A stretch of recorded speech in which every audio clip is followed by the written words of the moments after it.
Hello there, everybody, and welcome once again to Harrah's Hoosier Park as we continue on the road to the Derby. Michael Chamberlain and Jacob Reinheimer here in the Dan Patch studio. And Jacob, we have two races this week on the road to the Derby Challenge. So two separate videos. The first one we're going to tackle is the bigger of the two, I guess, with some more prominent Derby horses in it. That is the Grade 2 Louisiana Derby from the fairgrounds in New Orleans. Yeah, we got a week off from the contest last week, so we got to come back with double trouble this week. As I said, two really good races, the $1 million Louisiana Derby, as well as the $700,000 Jeff Ruby Stakes. And as I said, I think probably the highlight of the two will be the Louisiana Derby. Some heavy hitters in this race, some horses that we're looking forward to see, including a couple really top-notch horses for some top-notch trainers as well. So looking forward to the Louisiana Derby. And this race is 1 mile and 3/16. They extended that distance a few years ago from 1 mile and 1/8 to add that extra 16. So it is actually equidistant to the Preakness, the middle jewel of the Triple Crown.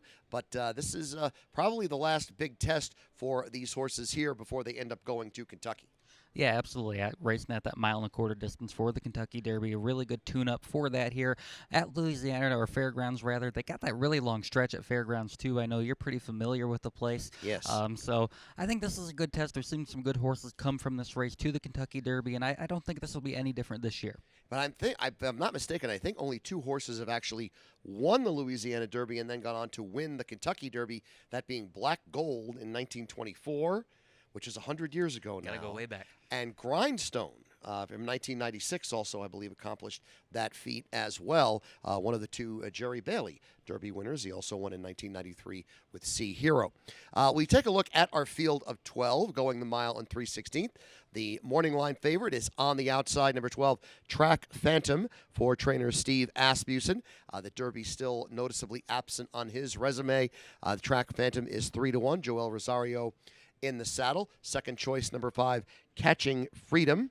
Flavian Pratt is in the saddle for trainer Brad Cox. This horse was third in the Grade 2 Risen Star, the race that Track Phantom was caught right at the wire on by Sierra Leone, who is not in this race, I might point out. And the third horse on the morning line is at 6-1. That's number 10, Common Defense for trainer Kenny McPeak. Brian Hernandez Jr. will be in the saddle. So a field of 12 as we take a look at the selections. And Jacob, you're going with a horse that I know we need to talk about here just for a moment, because this horse actually is double entered in both of our races this week, the Louisiana Derby and the Jeff Ruby Stakes. Number 4, Agate Road. It has been shown on the internet that Todd Pletcher is saying that Agate Road will go in this race, the Louisiana Derby. So talk about your top pick. Yeah, really impressed with this horse coming out of the Sam F. Davis. As you mentioned, was dual entered. I thought it was an interesting decision to go to the Louisiana Derby as opposed to the Jeff Ruby Stakes, where they have that all-weather surface at Turfway Park. This is a horse that raced quite a bit on the turf. So they opt to come here to the 1 mile and 3/16 Louisiana Derby for Agate Road. I was skeptical of this horse going into the Sam F. Davis. I know going back to that race, we actually both left him off our ticket entirely. Yes. Going back to that. What that said was a hard-charging second to the likes of No More Time, who was really impressive coming back in the Tampa Bay Derby, where he finished second last week as well, or 2 weeks back, rather. And I was just really impressed. Hard-charging. I think he draws inside here, and I think there's going to be some pace to the outside where Track Phantom's going to be looking to get to the front end from the far outside. So I think there's going to be a little bit of pace to run at here for Agate Road. Todd Pletcher looking for his 6th Louisiana Derby title, so he knows how to get it done here. And you're getting 8-1 on the morning line for a Todd Pletcher horse. I really, really like Agate Road here. Very nice price indeed on Agate Road. I did go with the horse that is the morning line favorite, number 12, Track Phantom. Just couldn't get away from this one with the 2 wins at the track, having won the Grade 3 Lecomte and led the Risen Star almost all the way before Sierra Leone did get there at the very end and run down this colt by a Quality Road out of an Into Mischief mare. Again, Steve Asmussen, Joel Rosario teaming up here. And, I just think this horse is just a little bit faster than everybody else in here. And the number 12 post position is not going to be a huge hindrance with that long run to the first turn, going 1 mile and 3/16 as opposed to 1 mile and 1/8. So I do like the fact that this horse is going to get a little bit of an extra added distance to get to the front and clear down and try to get an inside position. So I'm going to take the number 12 Track Phantom as my top pick. And I do think Track Phantom is the one to beat. I think he'll go off as favorite in the spot. I put the second choice third on my ticket, that being number 5, Catching Freedom, 4-1 on the morning line, as I mentioned here. For trainer Brad Cox, finished third in that Risen Star Stakes behind Sierra Leone as well as Track Phantom. I don't think he was better than either of those two horses in that spot. I think he was the third best horse. With that said, did have a really tough trip, was forced wide throughout, then got pinched a little bit in the stretch by Sierra Leone, kind of coming down onto him. Still really impressed by the effort. Trainer Brad Cox is always a threat to win any race he's in, so you always have to keep an eye on that. So for that reason, I put Catching Freedom third on my ticket.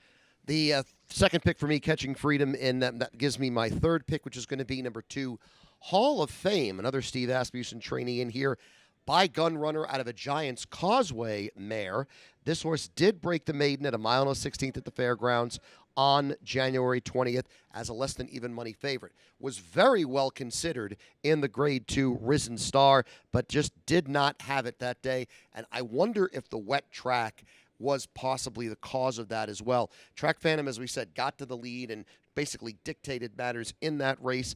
This horse kind of had to sit mid-pack, did make a bit of a middle move, got to third, was only a length off the leader, and then faded back and ended up finishing 7th. Ricardo Santana rode on that occasion and will ride again today, or on the Saturday rather, for trainer Steve Asmussen. So Hall of Fame, I'm kind of just giving him another shot here. I think that's fair. I think this is a horse that's shown he has ability. Was a little bit disappointing. That was the first time he stepped into Stakes Company in the Risen Star. Got an okay trip, and as I said, just didn't quite fire. Racing against a really good bunch of horses. Steve Asmussen opts to come right back in, trying to get some Derby points here for Hall of Fame. So I think it's fair to say he thinks pretty highly of Hall of Fame. He's got some ability. He's got the pedigree. Everything you want in a Derby horse. He's just got to put it all together now. And that does also leave me with my fourth pick, the number 9 horse, Real Men Violin by Mendelssohn, out of a Tappet mare. Very strong breeding here. Was second back at the Churchill Downs in the Kentucky Jockey Club, the Grade 2, in November, and then was 8th in the Risen Star off that long layoff. That was a long bunch of time to come back from being off, and to just jump right into that race was a very tall ask, I believe.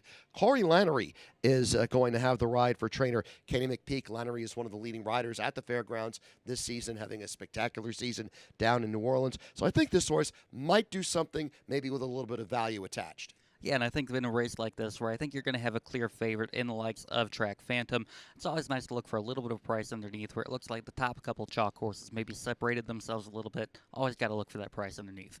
And so that is a look at our selections for the Grade 2 Louisiana Derby. Jacob with it 4-12-5-2, and I have it 12-5-2-9. Don't forget to like this video, subscribe to our Hoosier Park Racing channel. We'll have another video coming up a little bit as well with the Jeff Ruby Stakes from Turfway Park. That's our look at the Louisiana Derby. For Jacob Reinheimer, I'm Michael Chamberlain, wishing the best of luck to you all.